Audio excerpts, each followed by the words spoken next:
Yo, welcome back, kembali lagi di channel Atowa Hayato. Bagaimana kabar nakama sekalian? Semoga selalu baik-baik saja.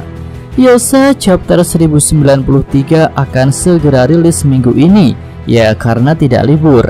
Dan dalam video ini Mimin akan berikan prediksi alur ceritanya.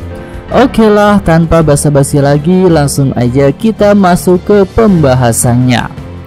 Bagian awal chapter depan akan melanjutkan scene terakhir di mana robot kuno mulai aktif, ditandai dengan bagian matanya yang menyala.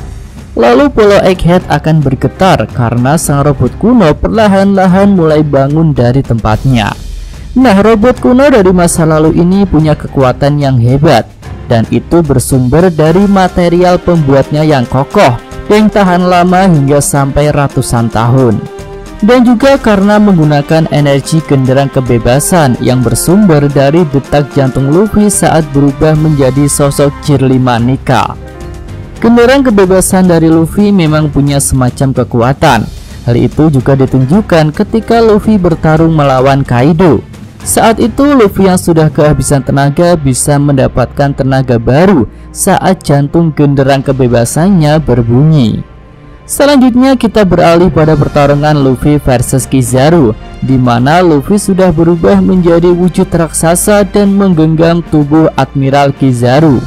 Setelah digenggam Luffy, Kizaru jadi sulit untuk bergerak ataupun menggunakan kekuatan cahayanya. Karena selain bisa menggunakan haki, Nika juga punya kemampuan khusus untuk membuat apapun yang dia sentuh menjadi karet, bahkan tubuh manusia sekalipun. Hal itu terbukti saat pertarungan Luffy versus Kaido di Wano. Ketika itu tubuh Kaido jadi melar dan menggelembung ketika bertarung melawan Gear 5 Luffy. Nah, setelah merubah tubuh Kizaru jadi karet, Gear 5 Luffy mulai mempermainkan tubuh Kizaru, bisa dengan cara menariknya atau memutar-mutarnya, ya sesuai imajinasi dan keinginan Luffy lah.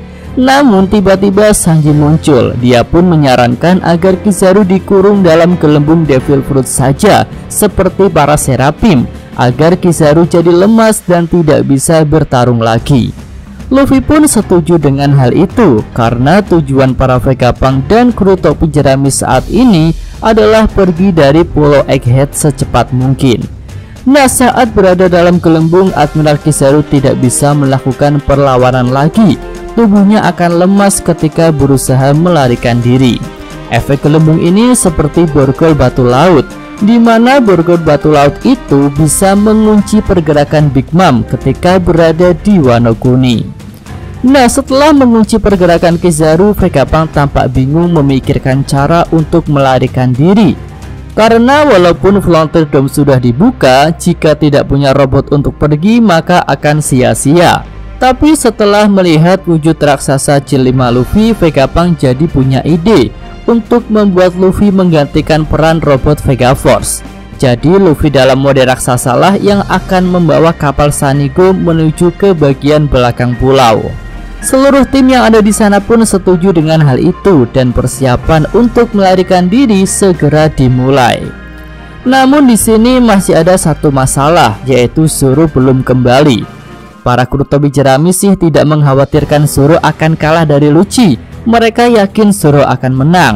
Tapi mereka khawatir jika Zoro tidak bisa menemukan titik pelarian mereka, alias Zoro akan nyasar. Jinbe pun menawarkan diri untuk mencari Zoro dan akan memastikan jika Zoro dan dirinya bisa sampai ke lokasi pelarian dengan selamat. Setelah semuanya siap, Vegapunk membuka pelindung Frontier Dome dan mereka pun melihat hal yang tidak terduga, yaitu beberapa pasifista Mark III sudah tumbang atau rusak ketika bertarung melawan robot raksasa yang berasal dari kerajaan kuno. Iya, di sini robot raksasa itu membantu Luffy dan yang lainnya. Hal itu bisa terjadi karena si robot kuno merespon niat dan juga keinginan dari sumber kekuatannya, yaitu detak jantung Luffy. Jadi si robot akan otomatis berada di pihak yang sama dengan orang yang memberinya energi untuk aktif kembali.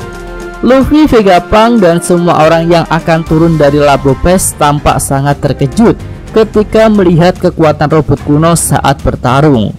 Selanjutnya, Vegapunk berencana untuk mengambil alih otoritas para pasifista, karena tentu akan sia-sia jika para pasifista Mark III dihancurkan begitu saja oleh si robot kuno. Lalu jika para pasifista itu kembali menjadi sekutu, maka bisa digunakan untuk menghancurkan kapal-kapal angkatan laut yang sedang mengepung Pulau Egghead. Nah, perintah pada para pasifista Mark III pun diberikan oleh Vegapunk, dan itu otomatis menghapus perintah sebelumnya yang diberikan oleh Kizaru menggunakan chip perintah. Selanjutnya, Shin bisa beralih ke lokasi Kuma yang sedang terbang melarikan diri dari Mariejoa. Di sini Saibo Kuma terlihat mengalami kerusakan yang cukup parah karena magma dari Akainu. Namun Kuma masih bisa menggunakan kekuatannya dengan baik. Narator pun mengkonfirmasi bahwa Kuma berencana pergi ke Pulau Egghead, namun tujuannya belum dijelaskan. Besar kemungkinan itu adalah program khusus lagi yang ditanamkan oleh Vegapunk, di mana ketika misi di Mariejoa gagal atau terhalang sesuatu, maka Kuma akan otomatis pergi ke Pulau Egghead. Nah, selanjutnya kita bisa masuk ke scene terakhir. Di sini Luffy dan rekan-rekannya yang lain bisa merasakan kekuatan monster yang sangat dahsyat. Kekuatan itu bahkan dikatakan Luffy melebihi kekuatan Admiral Kizaru. Ternyata di bagian pesisir pantai, Gorosei Saturn sudah menginjakan kakinya di Pulau Egghead. Dia pun sudah berubah ke mode Zoannya, namun masih digambarkan dalam bentuk siluet. Gorosei Saturn memutuskan untuk masuk ke Pulau Egghead setelah mendapatkan kabar dari Kizaru bahwa Admiral itu sudah tertangkap. Kizaru pun bisa diperlihatkan sedang menggunakan denden musi untuk menghubungi Gorosei Saturn yang berada di pantai Pulau Egghead. Oke, itu aja prediksi Mimin untuk alur cerita di chapter 1093 mendatang.